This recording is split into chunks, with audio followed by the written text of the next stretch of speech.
everybody. I see we've got some folks entering already. Welcome to today's Weatherization Wednesday. If you're familiar with my voice, that means you've been to any of the other previous Weatherization Wednesdays. My name is Becca White. I work for Efficiency Vermont as a community engagement manager, and I help coordinate the Button Up Vermont campaign.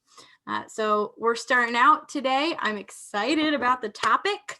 And I'm going to run through as we start to go Facebook Live, some of our partners that support the Button Up Vermont campaign. So thanks everybody for joining. So Button Up Vermont is a statewide educational campaign to inform Vermonters about the value of weatherizing their homes and businesses. And we have a bunch of partners that make it happen.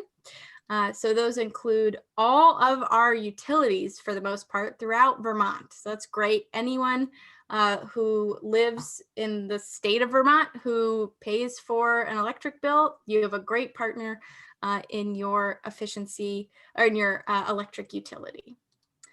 We've also got a great group of nonprofits and organizations who support the campaign. Today, we've got the wonderful Vermont Natural Resources Council hosting. So you'll get to hear more about them, but we have a bunch of other organizations that support the campaign.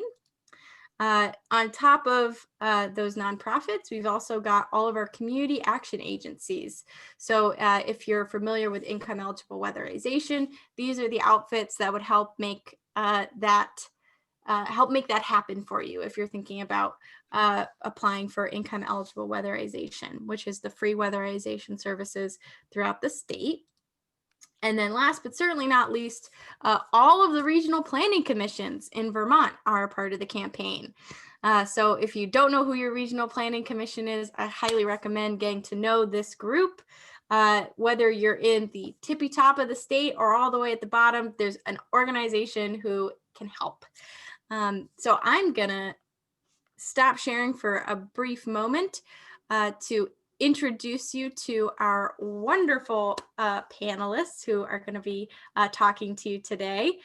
This theme is about how can we move forward with weatherization and looking at it from an advocacy and policy standpoint, and then how is on a grassroots level, if you're on an energy committee, for example, what can you do in your work to make that happen. So we have Johanna Miller from the Vermont Natural Resources Council and Linda Gray, who is the chair of the Norwich Energy Committee. So I'm going to hand it on over to Joey. And at this point, I'm going to switch over to some slides.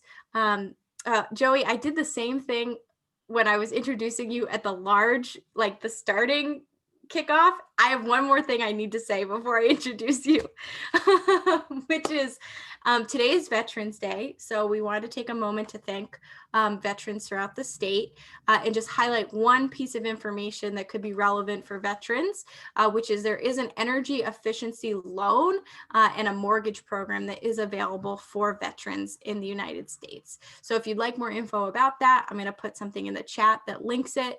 And it's a good opportunity if you're a veteran or know a veteran who'd like to do energy efficiency work on a existing home or is thinking about purchasing a home and doing those projects. So with that, I'll pass it over to Joey and start sharing some slides.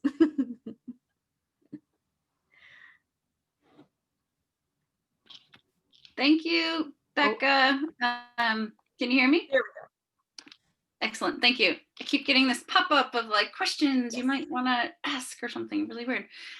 Thank you, Becca. It's really great to be here with you all today. Great to be here with my with Linda Gray as well, who I look to as a hero for local energy action in Norwich and beyond. This is such an important conversation, and I'm really glad to be having it with you all. Let me just start first by saying VNRC has been a partner in the Button Up campaign for many years, in large part through our connection and work that we do with lots of partners at the local level, helping to sort of support and collaborate with the community energy leaders who comprise the amazing network of town energy committee leaders in Vermont. So I do work for the Vermont Natural Resources Council. I run their climate and clean energy program, and that work happens from the grassroots in that sort of collaboration with the network of energy committees to the legislature. So we spend a lot of time working in the policy arena, thinking about how we're gonna, play a role and help the state of Vermont move the dial on reducing emissions. So based here, both when we're in our offices and here today, I'm coming to you from Montpelier. VNRC is an environmental education and advocacy organization that's been around for almost 60 years.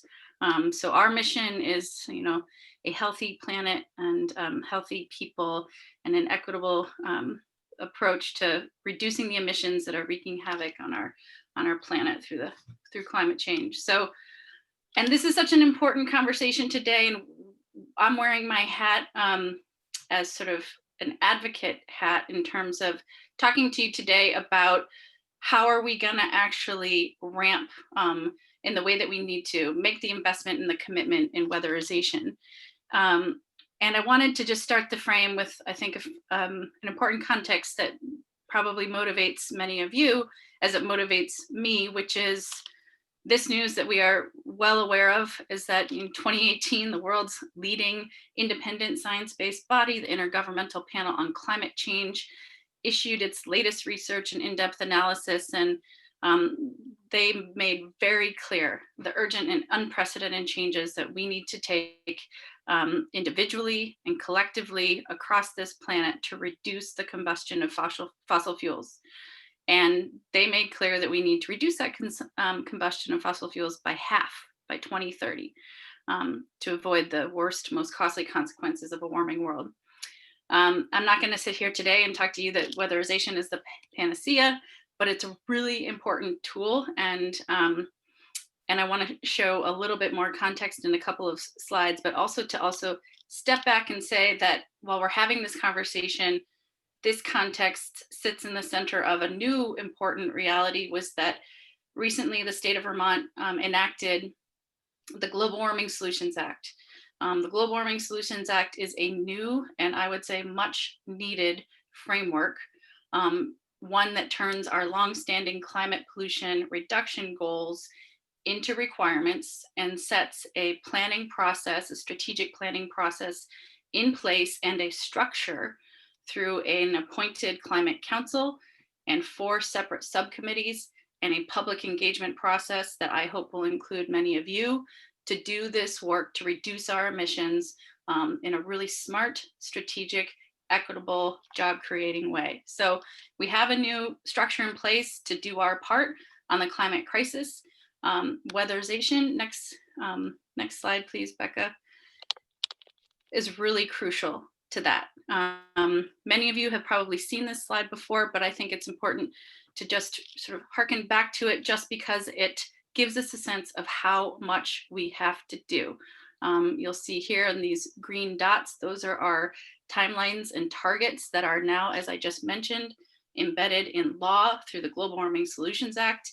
The first target being 2025, the Paris Climate Accord emissions reduction target.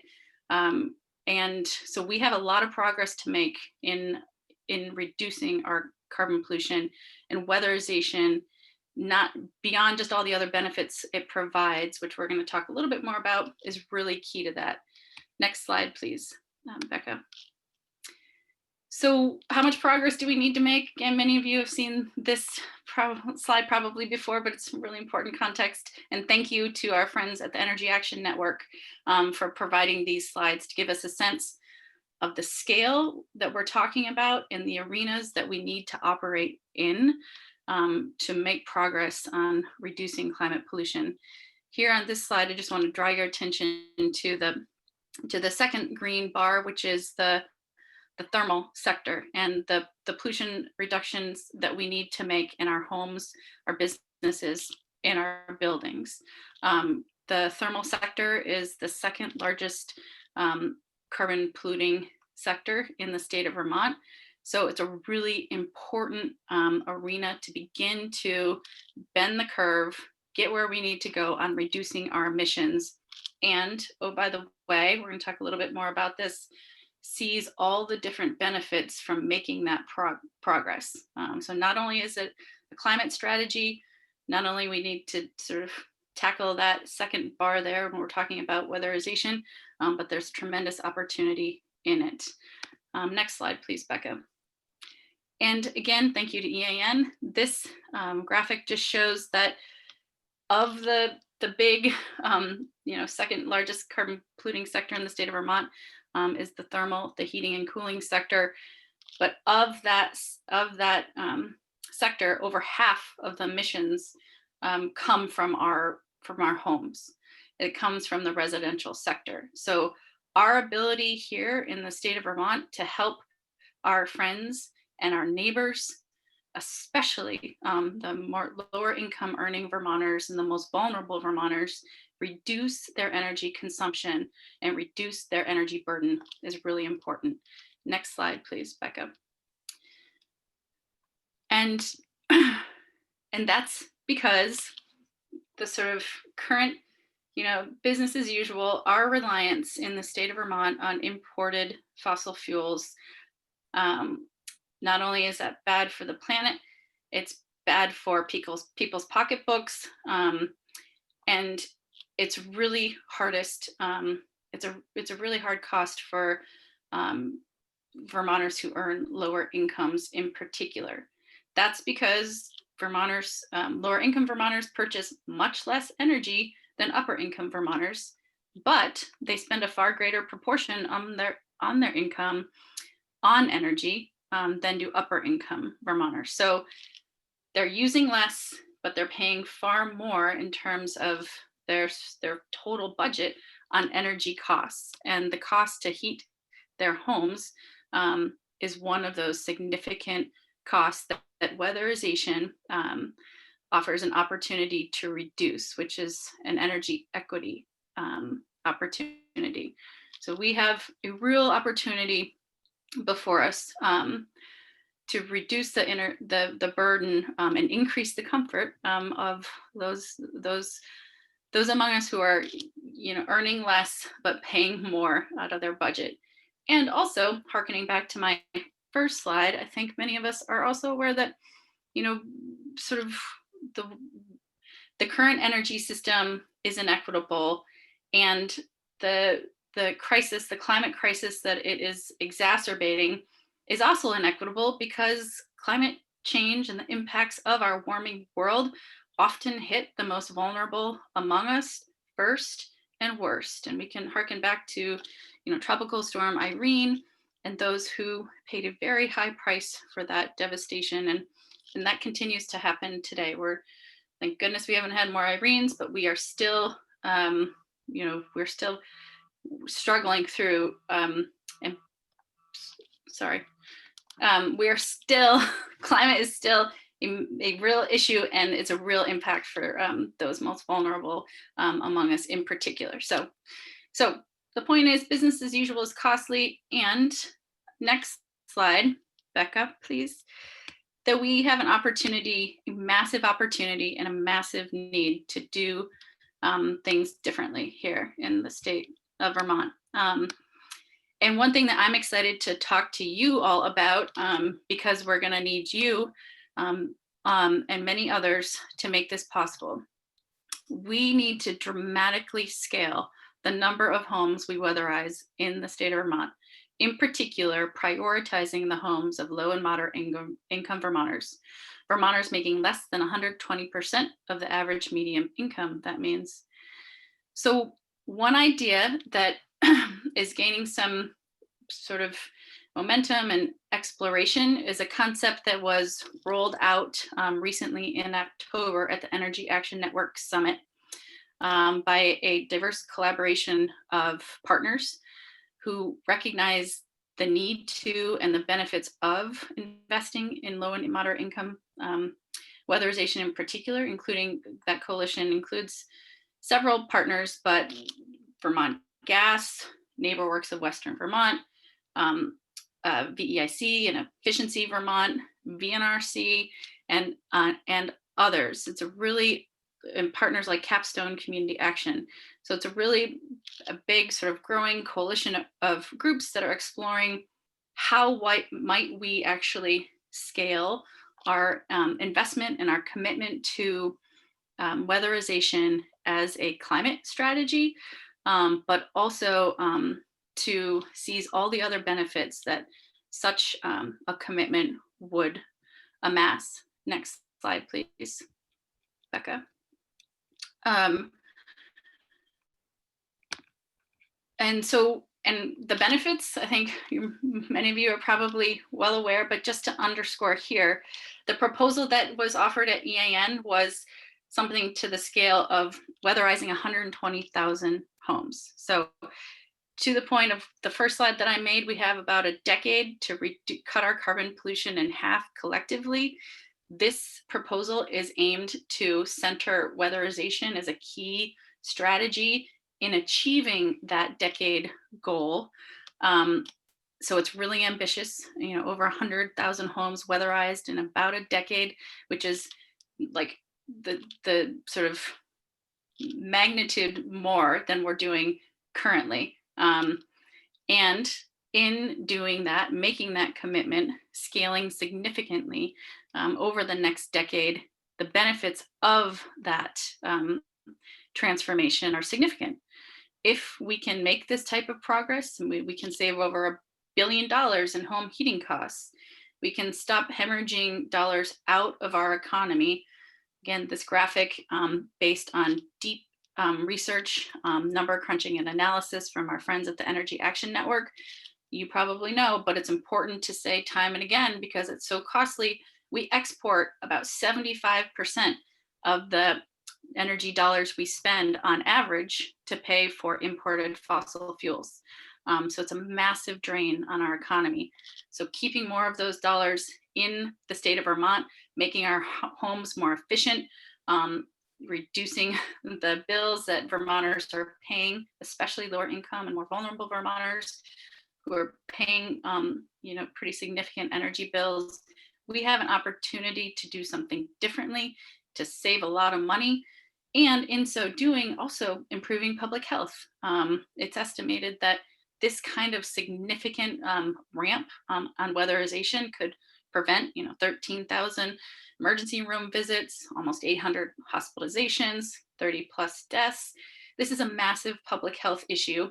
It's also, when we're weatherizing people's home, that's a public health benefit as well. It's also just plain more comfortable when you're living in a tighter, more healthy, weatherized home. It had so many benefits, as well as the climate pollution reduction benefits. And as I noted before, but just to underscore, the opportunity for the economy.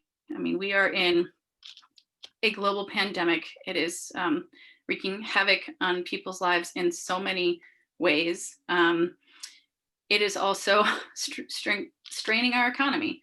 And we have an opportunity here to do something differently, like when it comes to weatherization, to scale the commitment and investment in low to moderate income weatherization in particular in a massive way. So that's going to require a different way of sort of doing business. It's going to require a lot of partnership. It's going to require from you all, like learning more about this proposal as it takes shape. It's still being developed, but if we're going to, over the course of a decade, begin to make the magnitude of the transition that we must make, we need to make sure that we get the program right, that we think through it all. I think there's a lot of good thinking that has been done, and I will send to Becca or drop in the chat here a link to the presentation that was done at the Energy Action Network Summit, so you can hear from the mouths of Neil Lunderville, the new CEO at Vermont Gas, and as well as Ludi Biddle, who runs NeighborWorks of Western Vermont, sort of they're like a deeper dive into this sort of proposal that is currently being developed as a way to potentially really ramp up our commitment and seize all the benefits that low and moderate income weatherization offers. So with that, that's a high level frame. I just want to say thanks again and turn it over to Thank Linda, who will take us down to the local level about all the benefits that she has helped see and sees, and what we can do working at the local level together. Thank you, Joey. And thank you very much, Joey. And I'm happy to be talking about the role that we can play in getting more homes weatherized. And I want to start with a quote about the climate crisis that comes from Bill McKibben. It's really influenced me. And for if the few of you who may not know him, he's based at Middlebury. He's a prominent author, environmentalist, founder of 350.org. That's an international climate action group. So Becca, go to the next slide. And here's that quote. So the key elements, you can't make the math work one household at a time. The most important thing then is to join together with other people to have some possibility of changing policy. So when I first heard this, I really questioned whether I was wasting my time with my work on the Town Energy Committee. I've been active on it for 12 years, but I thought, whoa, what am I doing? But I thought a little bit more. I have two conclusions about it. We working on energy committees, we're not totally wasting our time because town energy committees are working typically like 20 to 50 households at a time. And we're demonstrating the workability and effectiveness of clean energy solutions like weatherization, residential solar. And then importantly, we also have to add to our portfolios. So I feel like my town energy committee and my community and communities around the state will only be able to do our part on the climate crisis with supportive policies. And face it, right now we don't have the policies in place that will enable thousands and thousands of households to make the changes that we have to. So we need to join together to change policy, as Bill said, and as Joey pointed out, we are nowhere near enacting the policies that we need to change our trajectory. So next slide. Here's an example just to show you. So on the ground in Norwich, we found it much harder to get homeowners to do weatherization than to do solar. So here are stats on each. It's about a 3-to-1 difference between households going solar and weatherizing. And I think this is due in large part to policies that have made solar attractive. And mostly that's the federal tax credit, but there's also state policies that support net metering. And I acknowledge these are being eroded and they ought to be more robust, but still they have been in place and they've been effective. So there just simply hasn't been similar across the board support for making our homes more energy efficient. Next slide. So success, excuse me, success on policy requires both well-considered solutions and the political will to enact them. So the solutions have been on the table for a while now, and we keep refining them. What we really need is the political will in the legislature and in the governor's office. And so where does political will come from?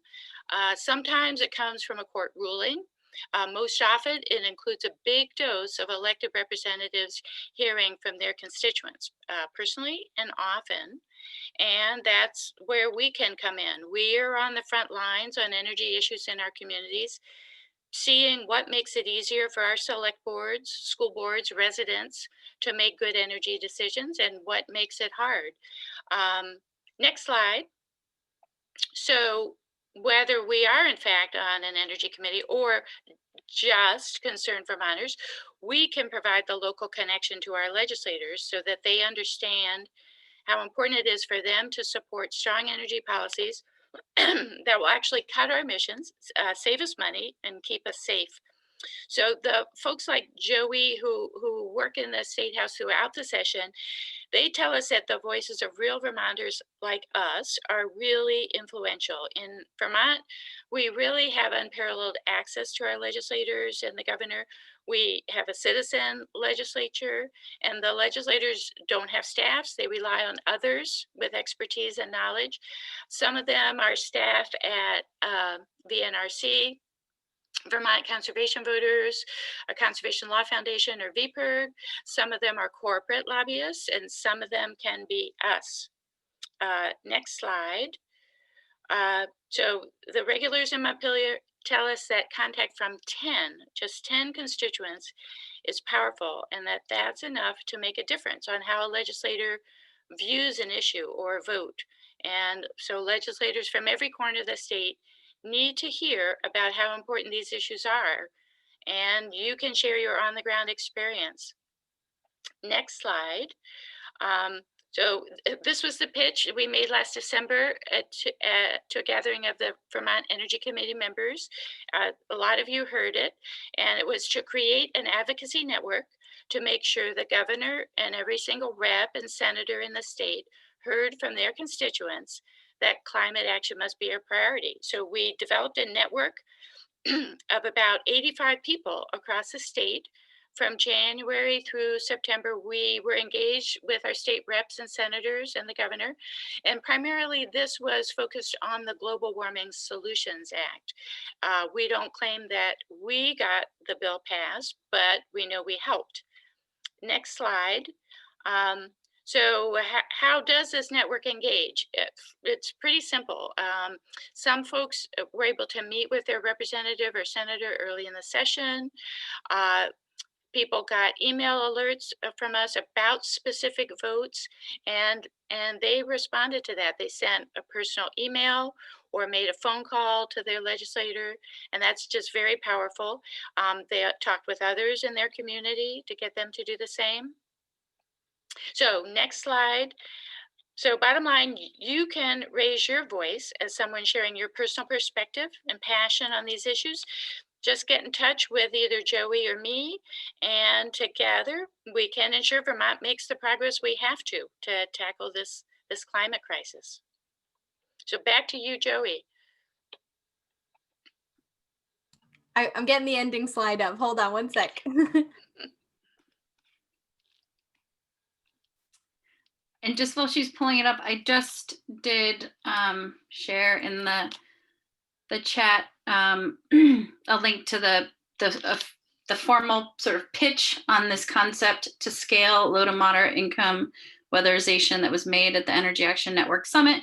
Again, this was a pitch that was made by the CEO of Vermont Gas. Vermont Gas is also an energy efficiency utility like Efficiency Vermont, although a bit different. And they have been helping their customers reduce their energy burdens for a long time. So the benefits of doing this work are tremendous, and we need to prioritize the people who already pay the most. So there's a huge opportunity here. There's a lot of misinformation out there. I hope we can center science and facts in our work collectively. But this is gonna be a hard road to hoe. Because these are challenging times, and this is a conversation we're starting now, and the work that we need to be doing together in the next year and beyond. But as soon as we do this, the sooner we do this, the sooner we can do our part on the climate crisis, and we all have a role to play in doing our part. You know, every single Vermonter, we live in the lovely state of Vermont, but we have a higher compared to our neighbors, our carbon footprint is significantly higher.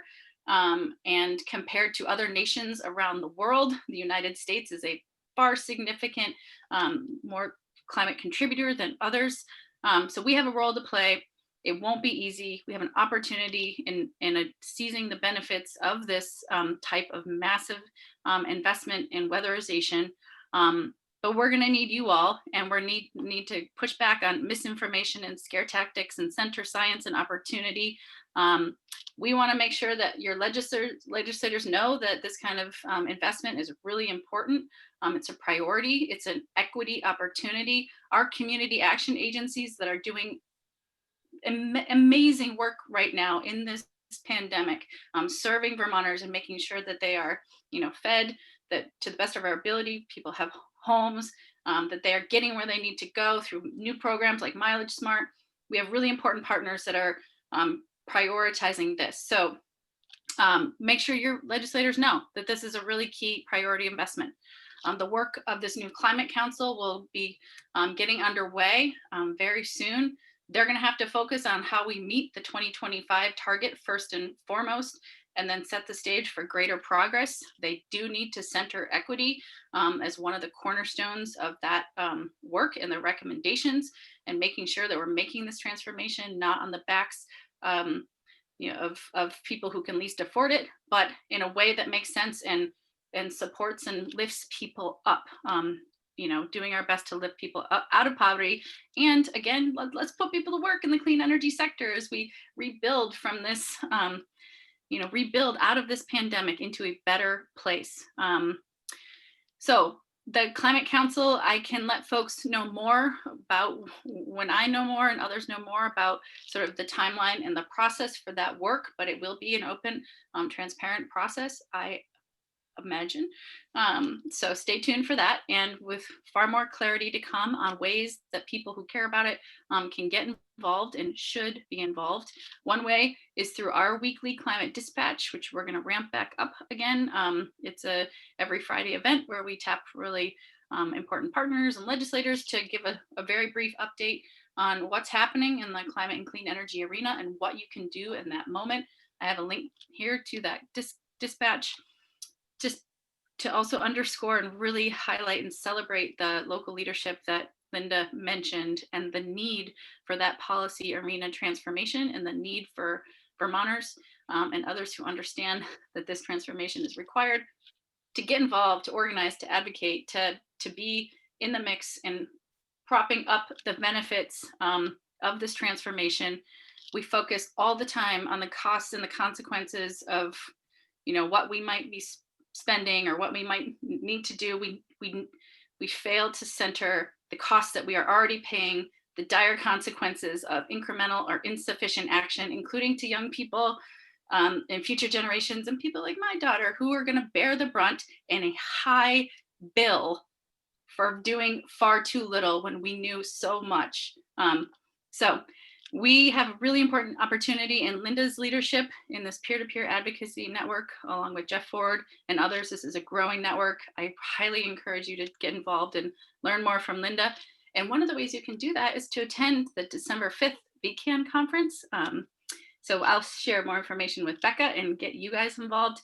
We're going to go into more detail. Ideally, by then, we'll have more of a sense of the Climate Council's work and their timeline and the way that you can get engaged, and other sort of organized ways for you to really sort of lift up your voice, lift up the opportunity in scaling weatherization and doing our part on a clean energy transformation more broadly, including on transportation issues and clean electrification and far more. So that's really one event. And sort of also just making sure that we're out there shaping the narrative, telling the story, making the case, because again, in sort of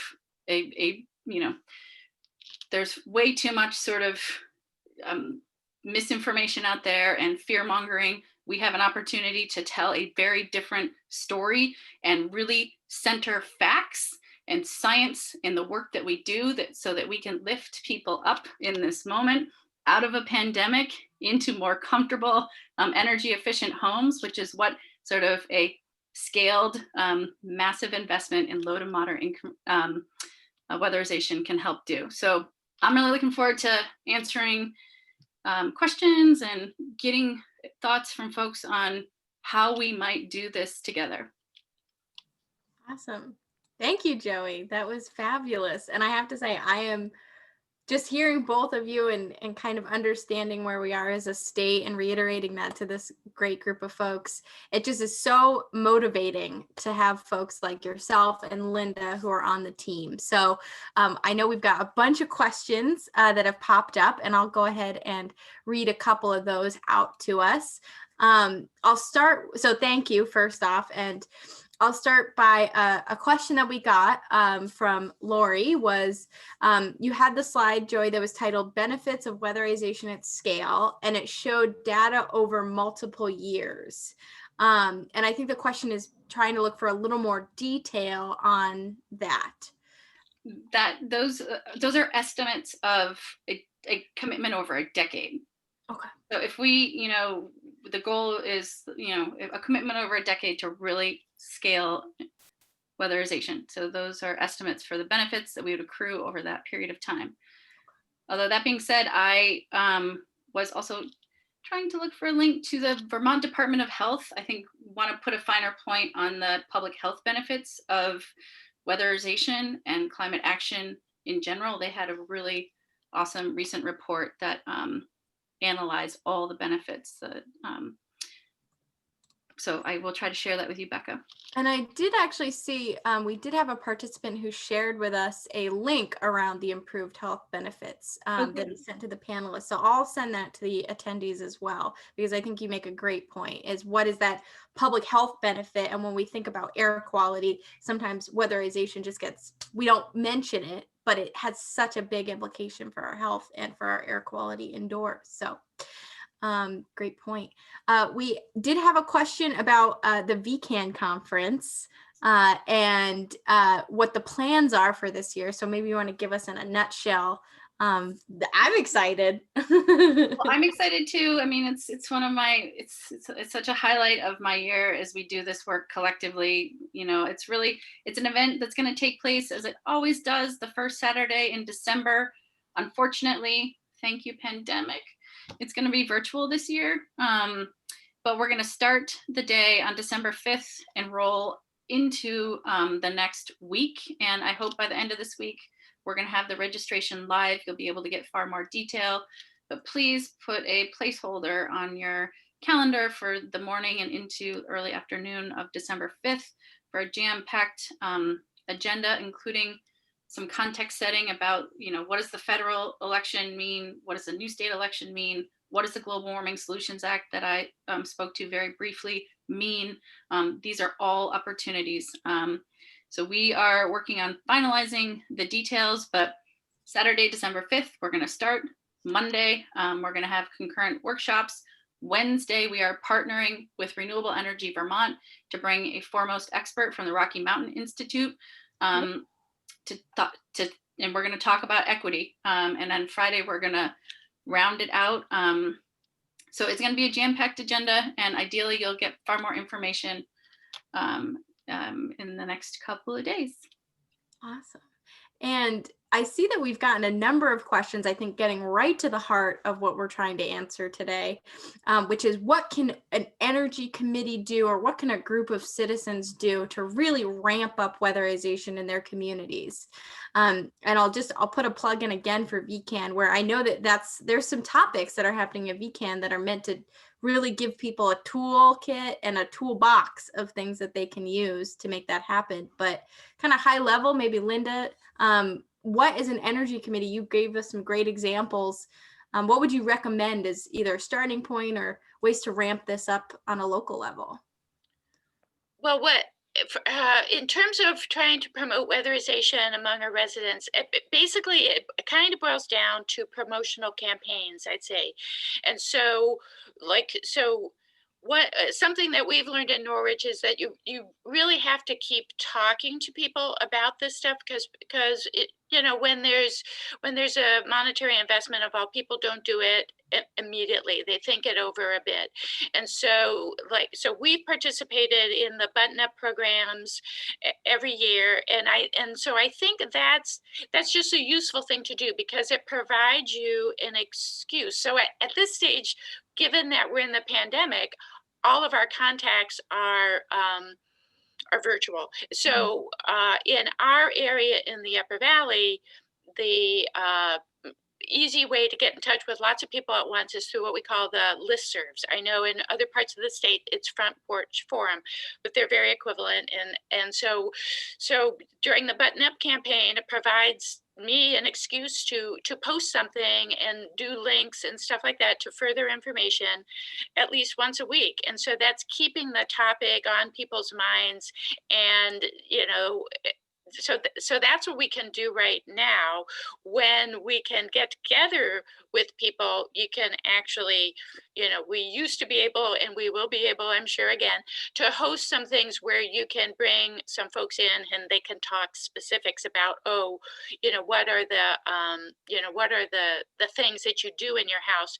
The other thing, though, that's very good even now, like Efficiency Vermont, you guys have responded, and the fact that you can promote people signing up for virtual, like, the phone, you can do virtual energy visits and still get advice. So we're trying to, we're just trying to push that with people. And it's kind of, you know, this is the one household at a time issue. But so to the extent that we can make it 20 or 30, that's all to the better. Anyway, I'll stop there. No, Linda, I love that what you've explained with like building momentum and kind of keeping it top of mind for folks, because something that we talk quite a bit about on the Efficiency Vermont side is that someone might start with a home energy visit or a virtual home energy visit, but it can take up to 18 months, if not longer, for someone to really fully complete a home weatherization project. So it can take a bit to get there. And I think for many energy committees, I've heard it can feel like you're not quite sure how well you're doing, but that long-term work actually is so important. And it's great to hear just building on that consistently with messages to your community. So we have some specific questions that I wanted to dive into. So thank you, energy committees. I recognize a lot of familiar names. We have a question here that says, I've been hearing more about the Zero Energy Now approach, which is a whole home approach, including weatherization, heat pump, solar, etc. How can we integrate this approach while with a ramp up in weatherization for low to moderate income Vermonters? I mean, Becca, this may even be a question for you too. Yeah. I mean, the Zero Energy Now approach is really inspiring and can be like game changer in terms of ability to reduce emissions significantly, home to home, and save money.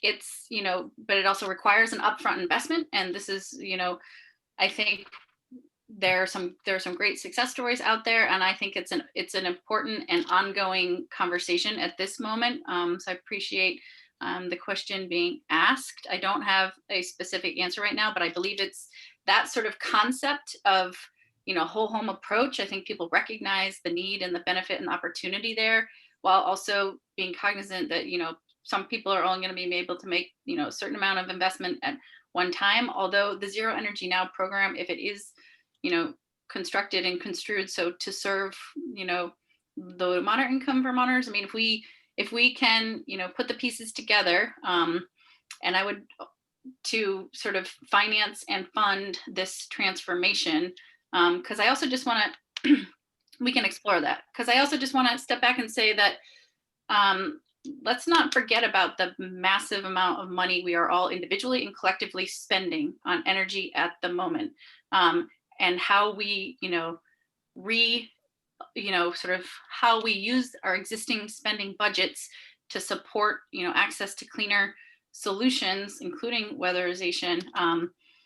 We need to figure out how to do that, because I think we're probably going to have to raise new revenue, but we're going to actually it's also just going to be sort of realigning existing revenues. There's massive opportunity there. And I also just want to say, related to the weatherization sort of proposal that I had mentioned, the weatherization at scale, I mean, it's a compendium of different sort of funding and financing strategies. It's not one specific strategy alone that's going to get us there. It's going to be a combination potentially of innovative financing, of maybe some potentially for bonding, for like loan programs, for maybe sort of potentially raising new revenue. So to answer your question about the Zero Energy Now, going back to that, I think it's a really important, successful program that should be part of the mix when we're thinking about how do we make people's homes, how do we transform them to more efficient, affordable homes. Yeah, I think you nailed it. I don't even have anything to add. That was great, Joey. And I would say for questions like that and specific, like programs or topics, if you think you want to educate your community on them, you definitely have a resource, either in the folks on this call or checking out other resources that I know there's a bunch online. So if you're thinking about that as well, just like from an education standpoint, there are some ways you can spread the word about those. We also have, sorry, more questions are coming in. So you're scrolling up my screen, folks. Wow. And we've got actually a few questions, I think, framed around income eligible weatherization and free weatherization services. So I'll start with this one, which is, do you have any suggestions for how to increase the weatherization capacity of our community action agencies? For example, this individual is working with their local energy, their local community action agency with SEVCA, trying to see if they can get energy audit equipment. So that is a great question. Our community action agencies offer income eligible weatherization services, but they have, what I've heard, waiting lists where not everyone can be served as quickly as we need to, and as you framed up, Joey, as fast as we need to respond. So might we have suggestions on how folks can advocate for that work? Yeah, I mean, I think what we're talking about is exactly what sort of Linda framed up so well. And like this conversation is more about like, we need to be making the case. This is a case making conversation in the moment. I think people are asking good questions and probably thinking about like, how are we going to ramp the workforce? Yes. We totally need to do that. There's massive opportunity here to ramp the workforce. We have amazing, technical schools and academic institution partners and all kinds of businesses that will help us participate in that. But to actually begin to set this transformation in motion, we need to make a commitment beyond what we have made thus far. Our community action agencies, as Becca noted, provide amazing services in so many ways, and they are stretched thin. Their budgets are beyond the brink. I mean, they cannot do more. They cannot serve the vulnerable population that they serve so well as they could if they had more capacity. So I think what we're talking about here is making a commitment in a way, ramping the investment that we make in low to moderate income weatherization specifically, and doing more, and recognizing that that commitment is an investment. It is an investment in ourselves. It is an investment in the 21st century kinds of energy solutions that we're going to need. I think we need to, what we're saying here to you today is that we need your help to make a public case for this and a political case for it. And Linda and her advocacy network, for anyone who's not involved in that as an energy committee leader who would like to be, I highly recommend it. It's a peer-to-peer effort, and it's really rooted in the sense of opportunity and obligation, and it's really pivotal. Oh, that was perfect. You framed it up so well, Joey, where it is, if you're asking questions like this in this forum, we need you. You're needed to make this happen. Linda, did you want to add anything? The only thing I would add is, like, for folks who are participating in this, who in fact are part of their town energy committees, I would really suggest that, like, you try, between now and January at one of your meetings, try to invite your local state rep to come and just have a discussion. You'll be able to introduce yourself to that person, make sure they know who you are on the committee and that you're being active and what you're trying to do, and you can let them know the kind of the roadblocks that you see and the areas where where you'd like to have more action at the state level and more policies going.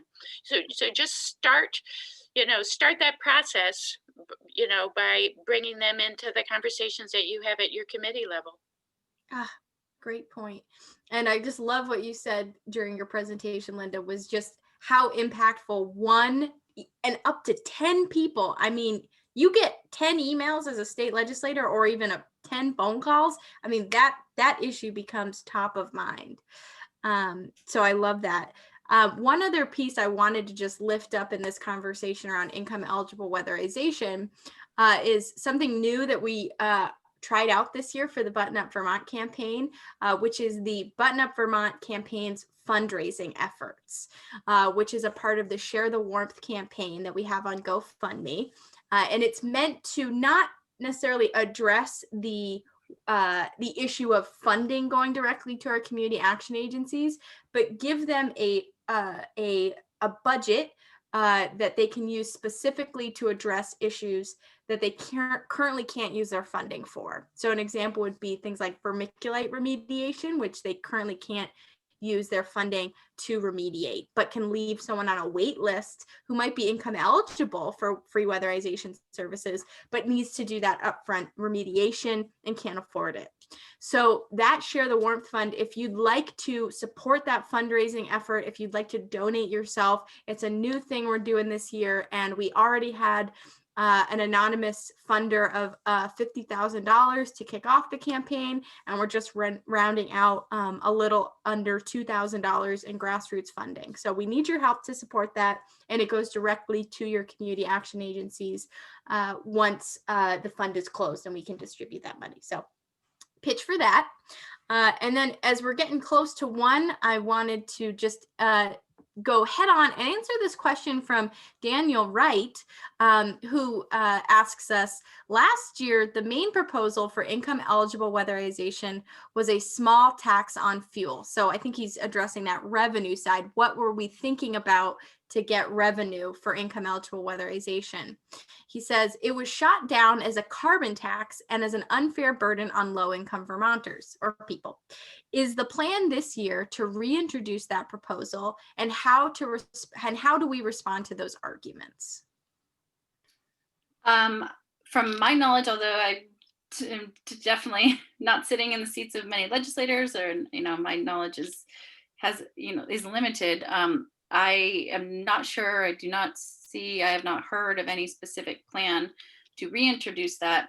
I would say that was a radically mischaracterized effort in terms of people trying to frame it as a carbon tax, which again, from my perspective, has been, mischaracterized and maligned from, for a while now, which is unfair. It wasn't a carbon tax. It was not based on the carbon content of the fuel. It was actually an increase to, an adjustment to the existing revenues that we already raised that support low income weatherization services that we mentioned are radically underfunded with waiting lists. I would also want people to be aware that the biggest sort of advocates for that, some of the biggest advocates for that investment were the folks who work with and serve and represent some of the most vulnerable Vermonters in the state. So I think that proposal passed the House, but did not pass the Senate. I do not know of anything specifically coming up this year, with the exception of to do what we need to do to sort of radically scale weatherization and accrue all of the benefits, stop just talking about the costs, focus on the benefits. I think we're going to need to harness a variety of different strategies. And yes, raising revenue so that we can actually invest in ourselves, invest in our energy future, invest in our health, do our part on the climate crisis so that the cost that young people and future generations pay is not exorbitant compared to the little investment that we could make now, and make sure that those costs are not borne on lower income earners who are struggling.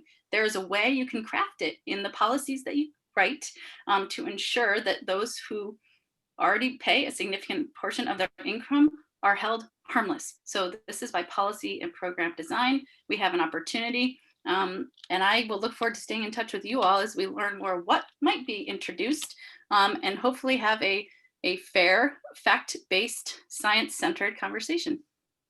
Oh, yeah. Okay. I'm just going to look over in the chat just to see if I missed anything. We did have a question around energy committees throughout the state. And I'll just note, if you are not sure if you have an energy committee in your town or you'd like information, the VCAN website is a great resource, and they've got a beautiful map where you can go in and see each energy committee throughout the state and get contact info. And if you are thinking about starting an energy committee, same great resource. And you've definitely got some leadership opportunities with some of the work that we've seen from like work that Linda has done, for example, in Norwich. There's some great examples of work you could be doing on that level. I want to wrap up right at 1. So I'm just going to highlight that we did have 2 questions that I think reiterate the need for exactly what you said, Joey, the science-based approach to all the work that we're doing. We had a question around a specific way to analyze embodied carbon in building materials. And this person was advocating for a life cycle perspective on retrofits and weatherization. That's great. And they provide us with a link to an example of high performance materials, which we can share in the chat with you. So thank you for sharing that. It sounds like it's from New Frameworks Design Build in Burlington. We also had a question or a comment that said recommending that folks reach out to the American Council for an Energy Efficient Economy, ACEEE, which is a research entity on energy efficiency. I would also underscore that that's a great recommendation, and they've got a lot of experience and research that they can, if you're interested in kind of the science behind this conversation, there's a really good opportunity there. So since we're coming up on 1, I just wanted to close out. If either of you had any final thoughts you wanted to share, I really appreciate, oh, Linda's got a phone call. It wouldn't be a Zoom webinar if there wasn't a dog, a phone call, or a child in the background. So bingo. Well, I'll maybe pass it to you then, Joey. And oh, we got Linda back.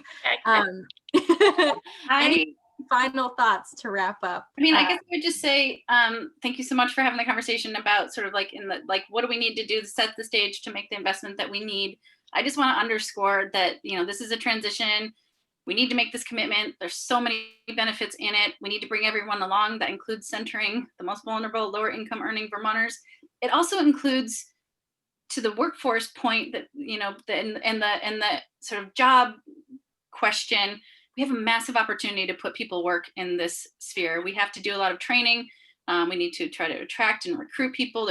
People want to live in Vermont. They want to work in the clean energy sector. These are good paying jobs. We can do it. And we also need a plan to help our, fuel providers who, show up on Christmas Day if your boiler blows, to transition to become energy service providers. Some fuel providers are already doing that.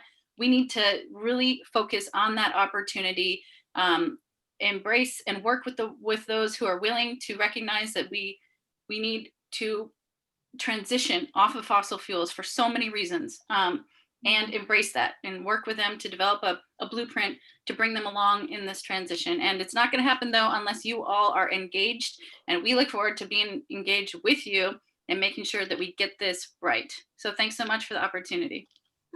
Yes.